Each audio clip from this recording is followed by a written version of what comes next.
अभी हम कुछ इनवर्स ट्रिग्नोमेट्रिक फंक्शंस की वैल्यूज को कंसीडर करेंगे। मतलब क्या है, सारे ट्रिग्नोमेट्रिक फंक्शंस की एक से कुछ वैल्यूज के लिए हम इनवर्स ट्रिग्नोमेट्रिक फंक्शंस को कैलकुलेट करना सीखेंगे, ताकि एक प्रैक्टिस हो जाए इनवर्स ट्रिग्नोमेट्रिक फंक्शंस की वैल्यूज को कैलकुलेट करना। तो सबसे पहले जो हम कैलकुलेट करेंगे कॉट इनवर्स 1 को हमें कैलकुलेट करना है, किसकी वैल्यू क्या होगी। ठीक है, इसी तरह से हमें क्या है, tan इनवर्स √3 चाहिए। ठीक है, tan इनवर्स, फिर उसके बाद क्या है कि sin इनवर्स -1/2, ऐसे ही कुछ और वैल्यूज हैं, sin इनवर्स -1/2, और क्या कैलकुलेट करें, कॉसेक का कैलकुलेट कर लेते हैं, कॉसेक इनवर्स -2 और कॉसेक इनवर्स, ठीक है, 2/√3। ऐसे ही सेक का हो गया, सेक इनवर्स -2, है ना। ये कुछ वैल्यूज हैं जिनकी वैल्यूज इनवर्स ट्रिग्नोमेट्रिक फंक्शंस हैं, ये हमें वैल्यूज को कैलकुलेट करना है। अच्छा, कॉट इनवर्स 1 क्या होगा, कॉट इनवर्स 1 किसके बराबर होगा, तो हमें वो एंगल ढूंढना है जिसके कॉट की वैल्यू क्या है, 1 के बराबर हो जाएगी। तो वो क्या है, वो एंगल कॉट π/4 क्या होता है, 1 होता है, तो इसकी वैल्यू होगी π/4। इसी तरह से tan इनवर्स √3 हमें चाहिए, तो ये एक एंगल है, तो वो एंगल ढूंढेंगे जिसके tan की वैल्यू क्या है, √3 हो जाए। तो tan क्या होता है, tan π/3, tan 60 की वैल्यू √3 होती है, तो tan 60 की वैल्यू √3 होती है, तो इसकी वैल्यू π/3 हो जाएगी। साइन इनवर्स -1/2, तो साइन इनवर्स जो एंगल होता है फर्स्ट और फोर्थ क्वाड्रेंट में होता है। अगर x की वैल्यू अंदर इसका आर्गुमेंट पॉजिटिव है तो ये एंगल किस में आएगा, ये पूरा एंगल क्या आएगा, फर्स्ट क्वाड्रेंट में। अगर इसके अंदर निगेटिव है तो ये फोर्थ क्वाड्रेंट में आएगा, और फोर्थ क्वाड्रेंट के एंगल को क्या लिखते हैं हम, निगेटिव में लिखते हैं, मतलब 0 और -π/2 के बीच में, तो ये माइनस में एंगल होगा। बस क्या करना, साइन इनवर्स 1/2 की वैल्यू लिख देना है। तो साइन, अब इसको माइनस को भूल जाओ, ठीक है, साइन इनवर्स 1/2, तो वो एंगल ढूंढेंगे जिसके साइन थीटा की वैल्यू क्या हो जाएगी, 1/2 हो जाएगी। तो साइन π/6, साइन 30 की वैल्यू क्या होती है, 1/2 होती है। कॉस इनवर्स -1/2, अब ये एंगल किस में आएगा, x की वैल्यू नेगेटिव है, -1/2 है, तो ये पूरा एंगल क्या होगा, सेकंड क्वाड्रेंट में आएगा, क्योंकि कॉस इनवर्स के लिए हम फर्स्ट और सेकंड क्वाड्रेंट कंसीडर करते हैं, है ना। तो ये सेकंड में आएगा, तो इसमें क्या करेंगे, पाई लिखेंगे, माइनस लिखेंगे, और अब क्या करना है, यहाँ पे जो एंगल लिखना है उसके लिए माइनस को भूल जाओ, cos इनवर्स 1/2 की वैल्यू को लिख देंगे यहाँ पे, जो कि एक एंगल होगा। तो cos इनवर्स 1/2 को कैलकुलेट करने के लिए वो एंगल ढूंढेंगे जिसके cos थीटा की वैल्यू 1/2 आ जाए। तो क्या होता है, cos किस एंगल के लिए 1/2 होता है, π/6 के लिए, π/6 के लिए नहीं, π/3 के लिए, 60 के लिए होता है, तो ये आपका होगा 2π/3। आगे चलते हैं कॉस इनवर्स, तो कॉस इनवर्स के लिए भी क्या, कॉस इनवर्स के लिए एंगल किसमें लेते हैं, फर्स्ट एंड फोर्थ क्वाड्रेंट में। फर्स्ट एंड फोर्थ क्वाड्रेंट में तो ये निगेटिव है, तो इसलिए एंगल फोर्थ क्वाड्रेंट में आएगा, मतलब क्या, निगेटिव एंगल आएगा। अब क्या करना, कॉस माइनस को भूल जाओ, कॉस इनवर्स 2 की वैल्यू कैलकुलेट कर देंगे, तो वो एंगल ढूंढेंगे जिसके कॉसेक थीटा की वैल्यू 2 के बराबर है। तो हम जानते हैं कि साइन π/6 क्या होता है, 1/2 के बराबर होता है, मतलब कॉसेक π/6 2 के बराबर होगा, तो ये हो जाएगा π/6। इसी तरह से कॉसेक इनवर्स 2/3, ये पॉजिटिव है तो एंगल पॉजिटिव आएगा, मतलब फर्स्ट क्वाड्रेंट में आएगा। तो हम ढूंढेंगे वो थीटा जिसके कॉस थीटा की वैल्यू, जिसके कॉस की वैल्यू जिसके कॉसेक की वैल्यू 2/√3, मतलब क्या है, साइन थीटा की वैल्यू √3/2, और साइन थीटा √3/2 कहाँ पे होता है, थीटा इज इक्वल टू π/3, 60 पे साइन थीटा π/3 के बराबर होता है, तो मतलब इसकी वैल्यू ये हो गई। सेक इनवर्स -2, यहाँ पे x आर्गुमेंट का निगेटिव में है, तो मतलब क्या, ये सेकंड क्वाड्रेंट में एंगल आएगा। सेकंड क्वाड्रेंट में एंगल जब आएगा तो पाई माइनस, अब माइनस को भूल जाओ, सेक इनवर्स 2 की वैल्यू कैलकुलेट करें। सेक इनवर्स 2 की वैल्यू को कैलकुलेट करने के लिए हम वो एंगल ढूंढेंगे जिसके सेक थीटा की वैल्यू 2 के बराबर होगी, मतलब क्या, कॉस थीटा की वैल्यू 1/2 के बराबर होगी। कॉस थीटा 1/2 कहाँ पे होता है, π/3 पे होता है, तो इसकी वैल्यू आ गई 2π/3। तो ये कुछ वैल्यूज हैं, अब आगे और कुछ वैल्यूज को कैलकुलेट करते हैं। यहाँ पे कॉस इनवर्स सेक 3, इसकी वैल्यू क्या होगी? तो कोई भी एंगल थीटा नहीं है, मतलब इसको कैलकुलेट करने के लिए क्या करेंगे, वो एंगल ढूंढेंगे। Will try to find out that angle whose cos theta is going to be equal to 3। लेकिन cos थीटा तो हम जानते हैं कि -1 और 1 के बीच में लाई करता है। इसका मतलब क्या है, cos थीटा का कोई भी मतलब थीटा कोई ऐसा एग्जिस्ट करेगा ही नहीं जिससे कि cos थीटा की वैल्यू 3 के बराबर हो जाए। ये तो नॉट डिफाइन हो जाएगा, ये क्या हो जाएगा, अनडिफाइंड। इसी तरह से हम क्या करेंगे, कुछ और कैलकुलेट करते हैं। cosec इनवर्स 1/2, ये क्या होगा, इसका मतलब क्या है कि हम वो एंगल ढूंढेंगे जिसके cos थीटा की वैल्यू cosec थीटा की वैल्यू 1/2 के बराबर हो जाए। cosec थीटा की वैल्यू 1/2 के बराबर हो जाए, मतलब क्या है, sin थीटा 2 के बराबर हो जाए। लेकिन ये तो मुमकिन नहीं है, sin थीटा 2 के बराबर कभी हो ही नहीं सकता। तो इसका मतलब क्या है, ये अनडिफाइंड। क्यों नहीं हो सकता sin थीटा 2 के बराबर? क्योंकि इसकी रेंज होती है -1 से 1 के बीच में। ऐसे ही कुछ और वैल्यूज कैलकुलेट कर लेते हैं। तो ऐसे ही अगर cos इनवर्स π/2 की हम बात करें तो बहुत बच्चे चिल्ला देंगे ये 0 होगा सर, जबकि 0 नहीं होगा। सबसे पहले हम ये देखेंगे कि जो cos इनवर्स π/2 है, सबसे पहले इसके अंदर जो लिखा होता है वो क्या होना चाहिए, हमें कोई एंगल, ऐसा तो ये गलत है, ये 0 नहीं होगा, कोई एंगल थीटा एग्जिस्ट करना चाहिए जिससे कि cos थीटा की वैल्यू π/2 के बराबर हो जाए। लेकिन अगर पाई की वैल्यू 3.14 रखें तो यहाँ पे cos थीटा क्या हो गया, 1 से बड़ा हो गया, और हम जानते हैं cos थीटा 1 से बड़ा नहीं हो सकता, -1 से 1 के बीच में होता है। तो ये क्या हो जाएगा, ये अनडिफाइंड हो जाएगा। यहाँ पे क्या हो जाएगा, अनडिफाइंड। तो ये कुछ चीजें थी जहाँ पे कि हमें वैल्यूज को क्या करना, इनवर्स ट्रिग्नोमेट्रिक फंक्शंस की वैल्यूज को कैलकुलेट करना था। तो कुछ प्रैक्टिस हमने कर ली, हमें एक फेयर आइडिया लग गया कि इनवर्स ट्रिग्नोमेट्रिक फंक्शंस की एक्स के डिफरेंट वैल्यूज के लिए कैसे कैलकुलेट करते हैं। अब क्या करेंगे कि हम इन सारे इनवर्स ट्रिग्नोमेट्रिक फंक्शंस के लिए एक टेबल बनाएंगे, वहां पे फंक्शंस को लिखेंगे, इनके डोमेन और रेंज को लिखेंगे, और एक साथ लिखने से क्या होगा कि हमें इनकी डोमेन और रेंज को याद करना आसान होगा।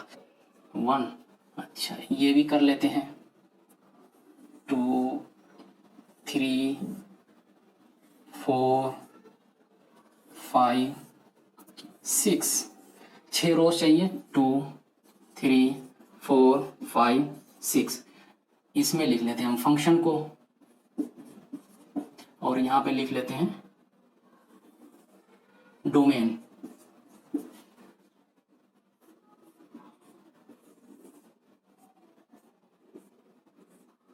और यहां पे लिख लेते हैं रेंज।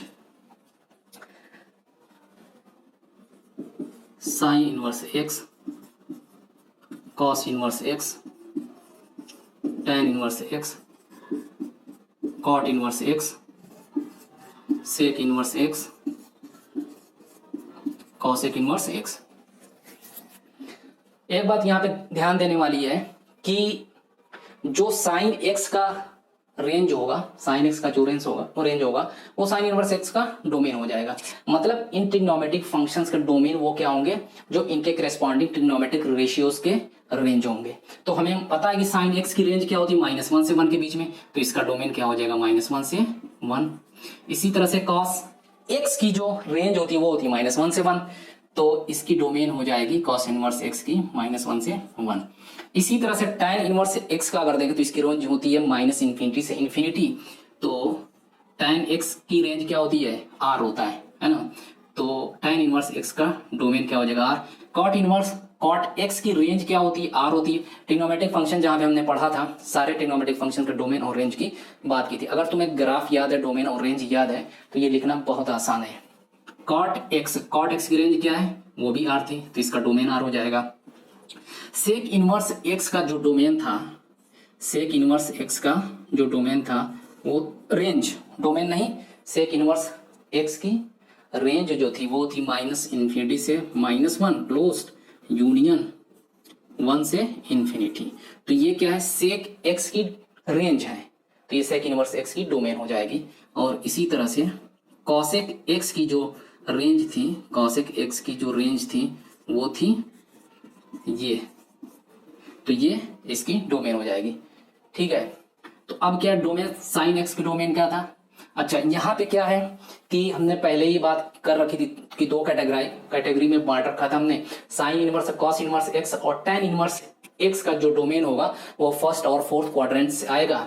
और यहाँ पे क्या हो जाएगा इसका रेंज, तो -π/2 से π/2, ठीक है। तो इसकी वैल्यू ये हो गई, मतलब इसकी रेंज ये हो गई। इसी तरह से कॉस इनवर्स एक्स नहीं, अब क्या tan इनवर्स एक्स, ये भी फर्स्ट और फोर्थ क्वाड्रेंट से आएगा, तो -π/2।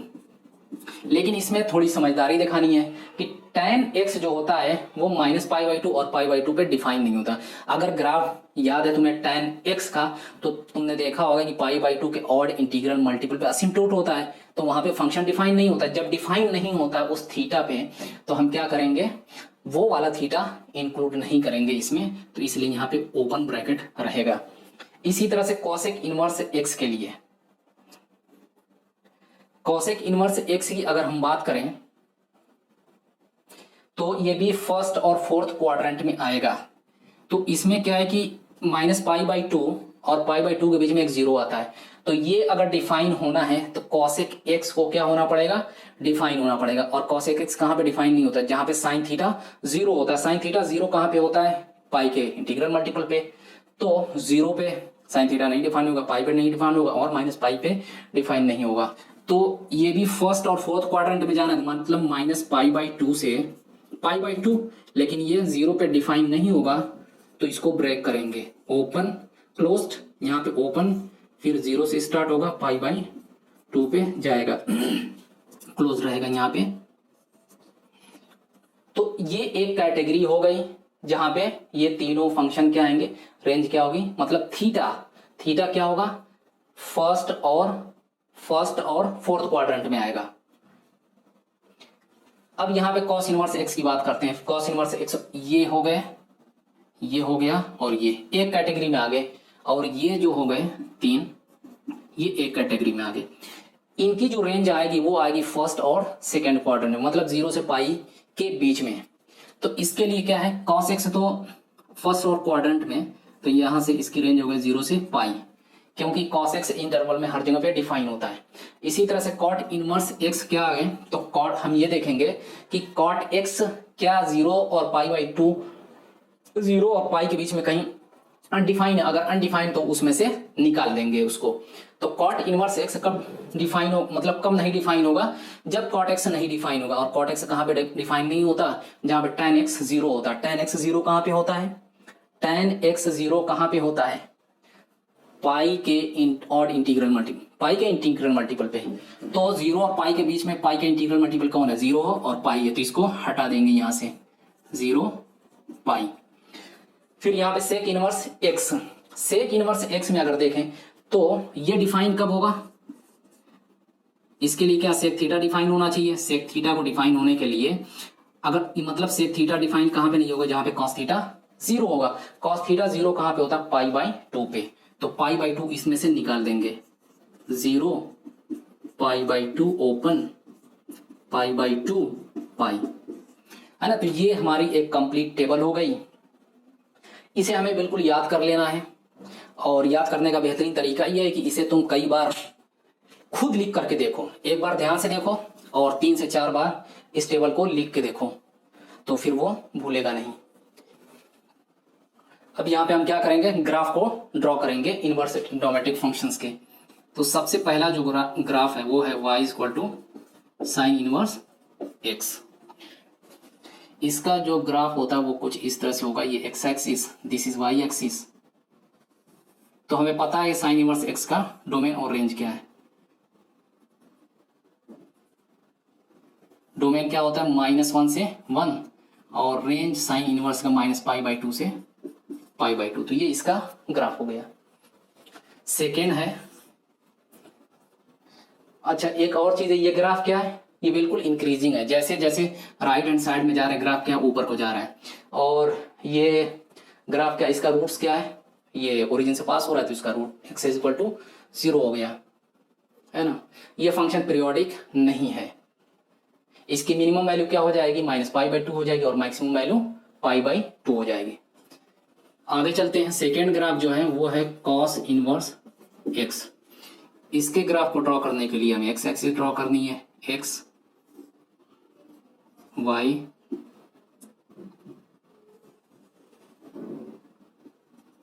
ये हो गया -1, ये 1 और ये है π/2 एंड दिस इज पाई। तो ये आपका हो गया ग्राफ कॉस इनवर्स एक्स का। बिल्कुल याद कर लेना एज इट इज जैसे लिखा हुआ है। डोमेन और रेंज हमें पहले ही से पता था इसका, ठीक है। अभी बहुत डिटेल में नहीं जाना कि इसका ग्राफ ऐसे ही क्यों आया। हाँ, डोमेन और रेंज से ये पता चलेगा ग्राफ इतने वाले बॉक्स में होगा। डोमेन -1 से 1 तक है और रेंज -π/2 से पाई, ग्राफ इसके अंदर होगा। इतना पता चल रहा है शेप क्यों आ रहा है। जब ट्रिग्नोमेट्रिक फंक्शन पढ़ेंगे और फंक्शन पढ़ने के बाद ट्रिग्नोमेट्रिक फंक्शन पढ़ेंगे तो इसको और अच्छे से हम समझ सकते हैं। खासतौर से एप्लीकेशन डेरिवेटिव जब पढ़ लेंगे तो वहां पे इसके शेप को अच्छे से डिफाइन समझ सकते हैं। थर्ड जो है y is equal to tan inverse x। इसके लिए क्या है, एक्स एक्सिस ड्रॉ की। इसका डोमेन क्या होता है, -∞ से +∞। तो इसका ग्राफ कुछ यूं होता है, ठीक है। ये है -π/2 तो इसका tan इनवर्स का डोमेन क्या था, ओपन इंटरवल -π/2 टू π/2। और ये दोनों जो हॉरिजॉन्टल लाइन दिख रही है इस ग्राफ का असिम्प्टोट्स है। ये ग्राफ ओरिजिन से पास हो रहा है तो इसका जो रूट हो गया इस फंक्शन का वो हो गया x = 0, असिम्प्टोट ये हो गया। और मिनिमा एग्जिस्ट नहीं करेगा इस केस में क्योंकि रेंज क्या है, -π/2 से π/2 ओपन इंटरवल है। आगे फोर्थ जो है y is equal to cot inverse. तो मैं जल्दी जल्दी फंक्शंस को लिख रहा हूँ, उनके ग्राफ को भी ड्रॉ कर रहा हूँ, तो आपको बस एज इट इज इसको याद कर लेना है। हमें पता है कि कॉट एक्स का भी डोमेन क्या होता है, कॉट इनवर्स एक्स का डोमेन क्या होता है, ऑल रियल नंबर। और रेंज क्या होती है, इसका इक्वेशन क्या है, y इक्वल टू पाई, ठीक।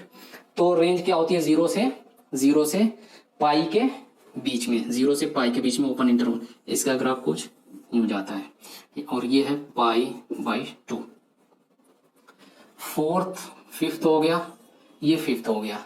तो अब इसमें हम ड्रॉ करेंगे सेक इनवर्स एक्स का ग्राफ, सेक इनवर्स एक्स। इसमें क्या है, अच्छा, सेक इनवर्स एक्स के ग्राफ में हमें क्या करना है कि इसकी डोमेन क्या होती है। डोमेन हमने अभी टेबल में लिखा था -∞ से -1 closed union 1 closed comma infinity. तो इसका ग्राफ ड्रॉ करने के लिए हमने एक्स एक्सिस ड्रॉ कर ली, ये हो गई वाई एक्सिस। और इसका जो ग्राफ होगा वो 0 एक्स एक्सिस और वाई इज इक्वल टू पाई के बीच में लाई करेगा, ठीक है। और ये π/2 पे एक लाइन हमने ड्रॉ कर दी, this is π/2 and this is pi. और इसकी जो डोमेन होती है -1 के लेफ्ट हैंड साइड में होती है और 1 के राइट हैंड साइड में होती है। तो अब इसका ग्राफ ड्रॉ करने के लिए हमें करना क्या है कि इसको थोड़ा सा समझने के लिए ऐसे तुम सोच सकते हो, है ना, कि पहले ड्रॉ कर लेता हूं मैं इसको, ये चीज। अच्छा, ये कंफ्यूजन ऐसे ही हो सकता है कि ऐसे जाएगा ग्राफ, ठीक है, या यहां से शुरू होगा ऐसे जाएगा या ऐसे जाएगा, ठीक है ना। ये किस तरह जाएगा, यहां से शुरू होगा ऐसे जाएगा। तो सबसे पहले इसके लिए कुछ पॉइंट्स को ये तो पता है कि सेक इनवर्स एक्स क्या है, π/2 पे अनडिफाइंड है, π/2 पे अनडिफाइंड होता है। तो इस वाली लाइन पे ये पॉइंट नहीं आना चाहिए। तो सबसे पहले क्या करें, कुछ स्टैंडर्ड वैल्यू हमें ये पता है कि 1 के राइट में और लेफ्ट में ग्राफ होगा और इन दोनों लाइनों के बीच में होगा। तो कॉस इनवर्स 1 पे वैल्यू कैलकुलेट करते हैं, ठीक है, 1 पे। और ये π/2 क्या करेगा, असिम्प्टोट का काम करेगा। तो 1 पे कैलकुलेट करेंगे सेक इनवर्स एक्स, मतलब हमें पहले सेक इनवर्स 1 पता करना है। तो इसके लिए क्या करेंगे, पहले वो थीटा ढूंढेंगे जिसकी वैल्यू क्या है, 1 के बराबर है। तो वो क्या है, वो 0। तो मतलब क्या है, सेक इनवर्स ये 0 हो जाएगा। तो ये 0 हो जाएगा, तो ये 0 है, मतलब क्या है, अब π/2 का असिम्प्टोट रखते हुए ड्रॉ करना। तो सिर्फ यही एक पॉसिबिलिटी है 1 के राइट हैंड साइड में इसको असिम्प्टोट बनाते हुए ड्रॉ करने की। और -1 पे अगर हमें कैलकुलेट करना है सेक इनवर्स, क्या वैल्यू होगी -1 पे। तो सबसे पहले क्या आगे सेक -1 की वैल्यू, मतलब वो एंगल ढूंढेंगे जिसके सेक की वैल्यू क्या है, -1 के बराबर है। तो वो क्या है, पाई है, वो पाई है। तो मतलब क्या है, सेक इनवर्स -1 की वैल्यू पाई के बराबर, सेक इनवर्स -1 की वैल्यू पाई के बराबर होगा, तो यहाँ से पॉइंट शुरू होगा, तो ये ग्राफ नहीं होगा। ठीक, तो ये ग्राफ यहाँ से शुरू करके एक लाइन को असिम्प्टोट बनाना है π/2 को, तो यहाँ पे हो जाएगा। तो इस ग्राफ का असिम्प्टोट क्या आएगा, π/2 है। तो इस तरह से अगर कुछ छोटी छोटी बातें याद रखो तो ग्राफ को ड्रॉ करना बिल्कुल आसान हो जाएगा। ठीक है, तो जब भी इसमें सबसे पहले ये तो कंफर्म है कि अगर डोमेन और रेंज याद है सेक इनवर्स एक था, डोमेन क्या होता है -1 के लेफ्ट में नंबर और 1 के राइट में, और रेंज क्या होती है 0 और पाई के बीच में। तो ग्राफ इस वाले बॉक्स में तो लाइन नहीं करेगा, ठीक है, इसके राइट में करेगा, इसके लेफ्ट में करेगा। और π/2 को ये भी ध्यान रखना है कि क्या है, यहाँ पे असिम्प्टोट है सेक इनवर्स एक्स का। तो सबसे पहले 1 पे वैल्यू कैलकुलेट की, तो कंफ्यूजन जो यहाँ पे हो रहा था, यहाँ पे आएगा, यहाँ पॉइंट एक आएगा, यहाँ पे आएगा, यहाँ पे आ गया, तो इसको असिम्प्टोट बनाना तो ऐसे ही ड्रॉ कर सकते हैं, इसके अलावा कोई और पॉसिबल तरीका नहीं है। -1 पे वैल्यू कैलकुलेट करेंगे तो पाई आएगा, मतलब ये वाला पॉइंट इस ग्राफ पे लाई कर रहा है, तो यहाँ से शुरू करेंगे, इसको असिम्प्टोट बनाना तो सिर्फ ऐसे ही ड्रॉ कर सकते हैं, कोई दूसरा ऑप्शन नहीं है। 6, अब इसमें क्या ये y equal to cosec inverse x, इसके लिए क्या x एक्सिस ड्रॉ करते हैं, x ये हो गया y। हमें पता है कि इसका जो डोमेन होता है सेम इसके डोमेन के बराबर होता है, और रेंज जो होती है वो फर्स्ट और सेकंड क्वाड्रेंट में, मतलब क्या -π/2 से π/2 इसकी रेंज होती है।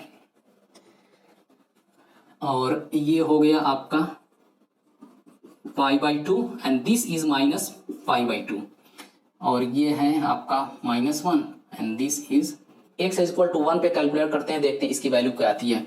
तो अगर मुझे ये कैलकुलेट करना है कॉसेक इनवर्स 1, तो क्या होगा, तो मैं वो एंगल ढूंढूंगा जिसके कॉस थीटा की वैल्यू 1 है, तो π/2, तो इस है ना, तो इसकी वैल्यू क्या होगी π/2, तो 1 पे π/2, तो यहाँ पे एक पॉइंट आएगा, इसको ये तो इसको असिम्प्टोट अगर बनाएंगे तो ये वाला आएगा। फिर इसी तरह से अगर -1 पे कैलकुलेट करनी है मुझे, तो क्या करूंगा -π/2, ठीक है, कॉसेक -π/2 की वैल्यू क्या होती है -1 के बराबर, तो इसकी वैल्यू क्या हो जाएगी -π/2 के बराबर हो जाएगी। तो -1 पे -π/2 यहाँ पे पॉइंट आएगा, इसको असिम्प्टोट बनाना है x इक्वल 0 पे, तो ये ग्राफ ऐसे होगा। मैंने याद करने के लिए बताया है, पहले से आपको नहीं पता है कि असिम्प्टोट इसका यही है, ठीक है ना। तो ये हमारे हो गए टोटल 6 ग्राफ्स, ये 6 ग्राफ्स हो गए जो हमें बिल्कुल एज इट इज याद कर लेना है पड़ेगी। तो कुछ बेसिक फार्मूलास याद करेंगे, वैसे ट्रिग्नोमेट्रिक फंक्शन पे और भी फार्मूलेज हैं जो हम यहाँ पे डिस्कस नहीं करेंगे। जहाँ तक मैं समझता हूँ कि इनकी ज़रूरत पड़ सकती है और ज़रूर पड़ेगी, तो वही फार्मूले यहाँ पे डिस्कस किए जा रहे हैं। तो कुछ सेट ऑफ फार्मूलेज हैं, जैसे फर्स्ट सेट है, यहाँ पे है साइन इनवर्स -x, तो ये माइनस बाहर निकल के चला आएगा। ऐसे ही है tan inverse of -x is going to be equal to minus of tan inverse x। इसी तरह से हो जाएगा cosec inverse -x is equal to minus of cosec inverse x। तो ये फर्स्ट सेट ऑफ फॉर्मूले हो गए, ठीक है। अब x की यहाँ पे कोई भी वैल्यू है सबके लिए डिफाइन है, ऑल रियल नंबर्स के लिए। दूसरा जो सेट ऑफ फार्मूला हो जाएगा वो 3 दूसरे जो इनवर्स ट्रिग्नोमेट्रिक फंक्शंस है, वो क्या है, पहला है cos इनवर्स ऑफ -x, और दूसरा है cot inverse of -x, and third one is sec inverse of -x। तो इसमें क्या होगा कि जब x निगेटिव होगा तो ये किस में आ जाएगा, ये सेकंड क्वाड्रेंट में जाएंगे, है ना। सेकंड क्वाड्रेंट में जाएंगे, ये तो फोर्थ क्वाड्रेंट में एंगल आ जाएंगे। अगर x एक नंबर है, मान लो पॉजिटिव है, तो ये इसका आर्गुमेंट -x नेगेटिव हो गया, माइनस बाहर निकाल दिया, x पॉजिटिव, तो ये फोर्थ क्वाड्रेंट में आ गए सारे, ठीक है। और साइन इनवर्स के लिए, tan इनवर्स के लिए और कॉसेक इनवर्स के लिए एंगल कहाँ पे होते हैं, मतलब इनकी रेंज कहाँ से कहाँ तक, -π/2 से π/2 तक बीच में। लेकिन इन सब की रेंज क्या होती है, 0 से पाई, मतलब फर्स्ट और क्वाड्रेंट सेकंड क्वाड्रेंट में ये आएंगे। अगर हम इसको ऐसे ही लिख दें cos इनवर्स x, तो ये तो मान लो x पॉजिटिव है, तो ये cos इनवर्स x जो आएगा ये पॉजिटिव 0 से क्या आएगा एंगल पाई के बीच में, तो -π/2 से 0 के बीच में आ जाएगा, जो कि गलत है, क्योंकि अगर इसका आर्गुमेंट कॉस इनवर्स का निगेटिव है तो इसे सेकंड क्वाड्रेंट में आना चाहिए, इसलिए हम +π ऐड कर देंगे। तो ये सब क्या आएंगे, अगर आर्गुमेंट निगेटिव, एक्स पॉजिटिव मान लेते हैं यहाँ पे समझने के लिए, तो आर्गुमेंट निगेटिव आ गया तो ये सब के सब क्या आना चाहिए, सेकंड क्वाड्रेंट में एंगल आना चाहिए। तो ये जो आएगा, जो इसमें सब्ट्रैक्ट कर रहे हैं, ये सब के सब अक्यूट एंगल है। तो 0 और π/2 के बीच में जब इसमें सब्ट्रैक्ट करेंगे तो π/2 से बड़ा ही एंगल आएगा ये, तो सेकंड क्वाड्रेंट में हो जाएगा pi minus sec inverse x. ये दूसरा सेट ऑफ फार्मूला हो गया, ठीक है। फिर उसके बाद अब थर्ड सेट ऑफ फार्मूला है, इसमें जो हम बात करेंगे वो अलग सेट ऑफ फार्मूला, मतलब sign inverse x plus cos inverse x, इस तरह के एक्सप्रेशन है। और साथ में कॉम्बिनेशन है tan inverse x plus cot inverse x का, है ना। और तीसरा जो सेट है वो है sec inverse x plus cosec inverse x का। ये सब के सब π/2 के बराबर होंगे, जहां पे ये सारे ट्रिग्नोमेट्रिक जो इनवर्स ट्रिग्नोमेट्रिक फंक्शन है ये डिफाइन होने चाहिए, तभी ये वैलिड है। ये साइन इनवर्स और कॉस इनवर्स एक्स की डोमेन क्या होती है, -1 से 1 क्लोज्ड इंटरवल। तो इस इंटरवल में ये इक्वालिटी क्या है, मतलब ये फॉर्मूला वैलिड है। इसी तरह से tan इनवर्स और कॉट इनवर्स एक्स की डोमेन क्या होती है, r होती है ना। तो यहाँ पे x बिलोंग्स टू r के लिए, मतलब हर रियल नंबर के लिए ये x हर रियल नंबर के लिए वैलिड है। यहाँ पे अगर हम बात करें सेक इनवर्स एक्स और कॉस सेक इनवर्स एक्स का जो डोमेन होता है वो -∞ से -1 क्लोज्ड यूनियन क्लोज्ड 1, तो x की इस वैल्यू के लिए -∞ -1 क्लोज्ड यूनियन 1 to ∞। तो इसके लिए क्या होता है, x की इन वैल्यूज के लिए ये इनइक्वालिटी वैलिड है। तो ये थर्ड सेट ऑफ फार्मूला हो गया जो आपको बिल्कुल याद कर लेना है। हम चाहे तो इन सब को प्रूव भी कर सकते हैं, जब ट्रिग्नोमेट्रिक इनवर्स ट्रिग्नोमेट्रिक फंक्शन पढ़ेंगे तो वहां पे इन सब सेट ऑफ आइडेंटिटीज को प्रूव किया जाएगा, इन सेट ऑफ फार्मूलाज को प्रूव किया जाएगा।